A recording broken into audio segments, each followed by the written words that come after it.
En ce qui concerne le service spirituel, nous limitons souvent les choses en fixant nos yeux sur la petite portion de l'ouvrage qui est entre nos mains. Nous sommes exaltés lorsque notre petite œuvre semble aller pour le mieux, et nous sommes abattus lorsqu'elle ne va plus comme souhaité. Notre vision est souvent circonscrite dans un champ très restreint. Nous ne voyons pas les grandes choses qui sont devant Dieu. Combien notre compréhension est limitée. C'est comme lorsqu'un petit enfant tient dans sa main un billet tout neuf de 100 francs. Cela lui paraît formidable. Il regarde ce billet comme s'il était tout son héritage. Bien souvent, notre vision est aussi petite et limitée que celle de ce petit enfant.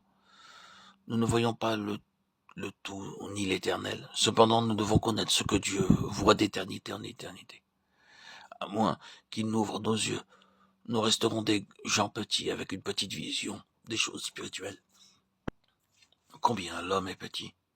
Nous sommes trop petits, et les œuvres de nos mains sont trop petites.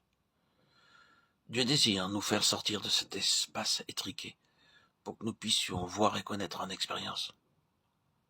Quelle est l'espérance de son appel, et quelle est la richesse de la gloire de son héritage dans les saints. Néanmoins, ce n'est pas uniquement quelque chose qui répond aux besoins des hommes, c'est plus que cela.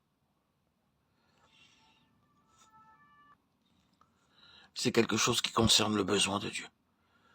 Pourquoi prêchons-nous l'évangile? Ce n'est pas seulement parce que l'homme a un besoin, mais parce que Dieu aussi a un besoin. Nous ne devons pas en déduire que l'évangile de la grâce et que l'évangile du royaume sont deux évangiles distincts. Pas du tout. Il n'y a pas deux évangiles. C'est un seul et même évangile, vu sous deux angles différents. Un, sous l'angle de l'homme, c'est l'évangile de la grâce, et vu par Dieu, c'est celui du royaume. Dieu désire que beaucoup viennent à lui afin d'accomplir son dessein. Notre travail doit être gouverné par sa vision et par celle des hommes. Dieu désire des hommes, il veut que beaucoup le glorifient. En annonçant l'évangile, le but c'est aussi que Dieu possède un peuple qui réponde à son besoin.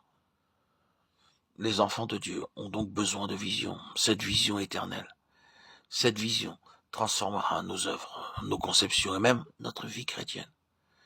Dès que nous recevons cette vision, nous ne pouvons plus rester dans l'étroitesse de nos petites œuvres comme auparavant, ni nous accrocher à nos anciennes conceptions et à nos manières d'agir. Nous ne pouvons plus œuvrer pour des petits gains par-ci ou des petites pertes par-là comme autrefois. Nos yeux doivent être illuminés pour voir les richesses de la gloire de l'héritage de Dieu.